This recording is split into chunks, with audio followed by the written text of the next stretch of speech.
ಜಮ್ಮು ಕಾಶ್ಮೀರ ಭಾರತದ ಕಿರೀಟ ಇದ್ದಂತೆ. ಜಮ್ಮು ಕಾಶ್ಮೀರದ ಅಭಿವೃದ್ಧಿ ಭಾರತದ ಮೊದಲ ಆದ್ಯತೆ. ಶ್ರೀನಗರದಲ್ಲಿ ಪ್ರಧಾನಿ ಮೋದಿ ಹೇಳಿಕೆ. ಚುನಾವಣಾ ಸಮಯದಲ್ಲಿ ದಲಿತ ಸಿಎಂ ಚರ್ಚೆ ತರ್ತಾರೆ. ಕಾಂಗ್ರೆಸ್ ಪಕ್ಷದ ಜಾತಿ ರಾಜಕಾರಣ ವಾಕರಿಕೆ ತರಿಸುವಂತಾಗಿದೆ. ಬೆಂಗಳೂರಿನಲ್ಲಿ ಕೆಎಸ್ ಈಶ್ವರಪ್ಪ ಹೇಳಿಕೆ. ಕೃಷಿ ಸಚಿವರಿಗೆ ನಾಟಿ ಕೋಳಿ ರುಚಿ ಗೊತ್ತಿಲ್ಲ ಅಂತ ಅಂದ ಸುಮಲತಾ. ಹೌದು, ಅವರು ಕಲಾವಿದೆಯಾಗಿದ್ದವರು, ಅವರೆಷ್ಟು ತನಗೆ ಗೊತ್ತಿಲ್ಲ. ಚಲುವರಾಯಸ್ವಾಮಿ ಮತ್ತು ಸಂಸದೆ ಸುಮಲತಾ ಟಾಕ್ ವಾರ್.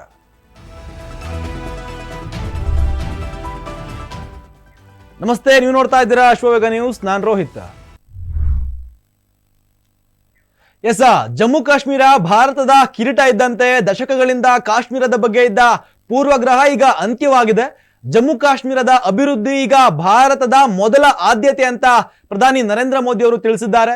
ಶ್ರೀನಗರದ ಬೃಹತ್ ಸಮಾವೇಶವನ್ನ ಉದ್ದೇಶಿಸಿ ಮಾತನಾಡಿದ ಅವರು ತಮ್ಮ ರಾಜಕೀಯ ವಿರೋಧಗಳಿಗೆ ತಕ್ಕ ಉತ್ತರ ಕೊಟ್ಟಿದ್ದಾರೆ ಅಂತಾನೆ ಹೇಳಬಹುದಾಗಿದೆ. ಕಾಶ್ಮೀರಕ್ಕೆ ನೀಡಿದ್ದ ವಿಶೇಷ ಸ್ಥಾನಮಾನ ಆರ್ಟಿಕಲ್ 370 ರದ್ದಾದ ಬಳಿಕ ಪ್ರಧಾನಿ ನರೇಂದ್ರ ಮೋದಿ ಮೊದಲ ಬಾರಿಗೆ ಶ್ರೀನಗರಕ್ಕೆ ಭೇಟಿ ನೀಡಿದ್ದಾರೆ. ಕಣಿವೆ ರಾಜ್ಯದಲ್ಲಿ ಹೈ ಸೆಕ್ಯೂರಿಟಿಯ ಮಧ್ಯೆ ಪ್ರಧಾನಿ ಮೋದಿ ಅವರನ್ನ ಸ್ವಾಗತ ಮಾಡಲಾಗಿದೆ. ಶ್ರೀನಗರಕ್ಕೆ ಆಗಮಿಸ್ತಾ ಇದ್ದಂತೆ ಪ್ರಧಾನಿ ನರೇಂದ್ರ ಮೋದಿ ಅವರು ಶಂಕರಾಚಾರ್ಯ ಪೀಠದ ಬೆಟ್ಟ ನೋಡಿ ದೂರದಿಂದಲೇ ಕೈ ಮುಗಿದು ನಮಸ್ಕಾರ ಮಾಡಿದ್ದಾರೆ. ಇನ್ನು ಕಾಂಗ್ರೆಸ್ ಪಕ್ಷದ ಜಾತಿ ರಾಜಕಾರಣ ರಾಜ್ಯದ ಜನರಲ್ಲಿ ವಾಕರಿಕೆ ತರಿಸುವಂತಾಗಿದೆ.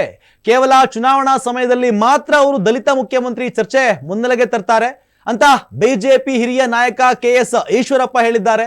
ಕಾಂಗ್ರೆಸ್ ನಾಯಕರ ಕುತಂತ್ರದ ರಾಜಕಾರಣದಿಂದ ಜನ ಬೇಸತ್ತಿದ್ದಾರೆ. ದಲಿತ ನಾಯಕನೊಬ್ಬನನ್ನ ಮುಖ್ಯಮಂತ್ರಿ ಮಾಡಲು ಅವರಿಗೆ ಅಡ್ಡಿಯಾಗದಿದ್ದರೂ ಏನು, ಅವರ ಕೈಯಲ್ಲಿ ಅಧಿಕಾರವಿತ್ತು, ಮಾಡಬಹುದಿತ್ತಲ್ಲ. ಸ್ವಾತಂತ್ರ್ಯ ಬಂದಾಗಿನಿಂದ ದಲಿತ ಮುಖ್ಯಮಂತ್ರಿ ಅನ್ನತ್ತಾ ಈ ಸಮುದಾಯದ ಜನರಿಗೆ ಬರೀ ಮೋಸ ಮಾಡ್ತಾ ಬಂದಿದ್ದಾರೆ.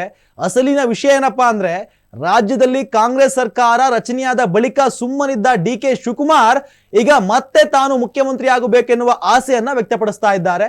ಅವರನ್ನ ಸುಮ್ಮನಾಗಿಸಲು ಮುಖ್ಯಮಂತ್ರಿ ಸಿದ್ದರಾಮಯ್ಯ ತಮ್ಮ ಆಪ್ತ ಮತ್ತು ಸಚಿವ ಎಚ್.ಸಿ. ಮಹದೇವಪ್ಪ ಅವರನ್ನ ಛೂ ಬಿಟ್ಟಿದ್ದಾರೆ ಅಂತ ಈಶ್ವರಪ್ಪ ಹೇಳಿದ್ದಾರೆ. ಇನ್ನು ಕೃಷಿ ಸಚಿವ ಎನ್ ಚಲುವರಾಯಸ್ವಾಮಿ ಮತ್ತು ಮಂಡ್ಯ ಸಂಸದೆ ಸುಮಲತಾ ಅಂಬರೀಶ್ ನಡುವೆ ಕಳೆದ ಕೆಲ ವಾರಗಳಿಂದ ಕೋಳಿ ಜಗಳ ನಡೀತಾ ಇದೆ.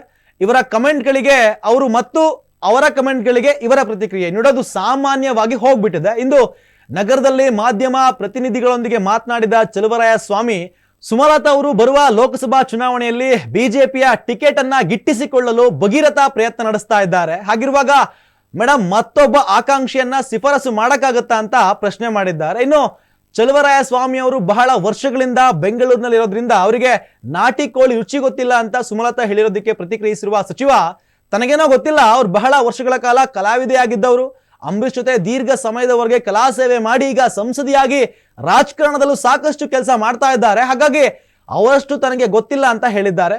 ಇನ್ನು ನಿನ್ನೆ ಕಾಂಗ್ರೆಸ್ ಮುಖಂಡರನ್ನ ತೀವ್ರವಾಗಿ ಟೀಕಿಸಿರುವ ಡಾಕ್ಟರ್ ರವೀಂದ್ರ ಅವರ ಬಗ್ಗೆ ತಾನು ಕಮೆಂಟ್ ಮಾಡಲ್ಲ ಅಂತ ಚಲುವರಾಯಸ್ವಾಮಿ ಅವರು ಪಕ್ಷವಾಗಿ ಸಾಕಷ್ಟು ಕೆಲಸ ಮಾಡಿದ್ದವರೇ, ಅವರಿಗೆ ಒಳ್ಳೇದಾಗ್ಲಿ ಅಂತ ತಿಳಿಸಿದ್ದಾರೆ.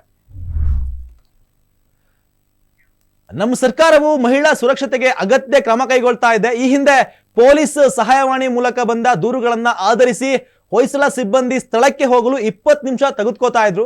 ಪ್ರಸ್ತುತ 7 ನಿಮಿಷದೊಳಗೆ ಸ್ಥಳದಲ್ಲಿ ಹಾಜರಿರ್ತಾರೆ. ಈಗ ಬೆಂಗಳೂರು ನಗರದಲ್ಲಿ 7500 CCTV ಕ್ಯಾಮೆರಾಗಳನ್ನ ಅಳವಡಿಸಲಾಗಿದೆ. ಪೊಲೀಸರು ನಿರಂತರ ಕಣ್ಗಾವಲಿಟ್ಟಿರ್ತಾರೆ ಅಂತ ಗೃಹ ಸಚಿವ ಡಾಕ್ಟರ್ ಜಿ ಪರಮೇಶ್ವರ್ ತಿಳಿಸಿದ್ದಾರೆ. ಬೆಂಗಳೂರಿನಲ್ಲಿ ಹೊಸದಾಗಿ 6 ಪೊಲೀಸ್ ಠಾಣೆಗಳನ್ನ ಸ್ಥಾಪಿಸಲಾಗ್ತಾ ಇದೆ. ಈಗಿರುವ ಪೊಲೀಸ್ ಸಿಬ್ಬಂದಿಗಳಲ್ಲಿ 8% ಮಹಿಳೆಯರಿದ್ದಾರೆ. ಇನ್ನು 25% ಹೆಚ್ಚಾಗಬೇಕು ಎನ್ನುವುದು ಸರ್ಕಾರ ಗುರಿಯನ್ನ ಹೊಂದಿದೆ ಅಂತ ಹೇಳಿದ್ದಾರೆ. ಇನ್ನು ಮಹಿಳಾ ಪೊಲೀಸ್ ಠಾಣೆಗಳಲ್ಲಿ ಮಹಿಳಾ ಅಧಿಕಾರಿ ಮತ್ತು ಸಿಬ್ಬಂದಿಯನ್ನ ನೇಮಿಸಲು ಕ್ರಮ ಕೈಗೊಳ್ಳುವುದಾಗಿ ತಿಳಿಸಿದ್ದಾರೆ. ಇನ್ನು ಕರ್ನಾಟಕ ಕಾರ್ಯನಿರತ ಪತ್ರಕರ್ತರ ಧ್ವನಿ ಸಂಘಟನೆ ವತಿಯಿಂದ ಪತ್ರಕರ್ತೆ ಮೇಲೆ ಪ್ರಾಣ ಬೆದರಿಕೆ ಹಾಕಿದ್ದ ಭ್ರಷ್ಟ ಅಧಿಕಾರಿಗಳ ಹಾಗೂ ರಾಜಕಾರಣಿಗಳ ವಿರುದ್ಧ ನಗರದ ಫ್ರೀಡಂ ಪಾರ್ಕ್ ನಲ್ಲಿ ಪ್ರತಿಭಟನೆ ನಡೆಸಲಾಗಿದೆ. ಈ ಪ್ರತಿಭಟನೆಯಲ್ಲಿ ರಾಜ್ಯದ ಎಲ್ಲಾ ಜಿಲ್ಲೆಗಳ ಪತ್ರಕರ್ತರು ಪಾಲ್ಗೊಂಡಿದ್ದಾರೆ. ಇನ್ನು ಅಧ್ಯಕ್ಷರಾದ ಬಂಗ್ಲೆ ಮಲ್ಲಿಕಾರ್ಜುನ್ ನೇತೃತ್ವದಲ್ಲಿ ಉಗ್ರ ಪ್ರತಿಭಟನೆ ನಡೆದಿದ್ದು, ಕೂಡಲೇ ಸರ್ಕಾರ ಪತ್ರಕರ್ತರಿಗೆ ರಕ್ಷಣೆ ನೀಡುವ ಮೂಲಕ ಬೆದರಿಕೆ ಹಾಕುವವರಿಗೆ ಕಠಿಣ ಕಾನೂನು ಕ್ರಮ ಕೈಗೊಳ್ಳಬೇಕು ಅಂತ ಒತ್ತಾಯಿಸಿದ್ದಾರೆ. ಇದಾಗಿತ್ತು ಈ ಹೊತ್ತಿನ ಸುದ್ದಿ. ಹೆಚ್ಚಿನ ಮಾಹಿತಿಗಾಗಿ ನೋಡ್ತಾ ಇರಿ ಅಶ್ವವೇಗ.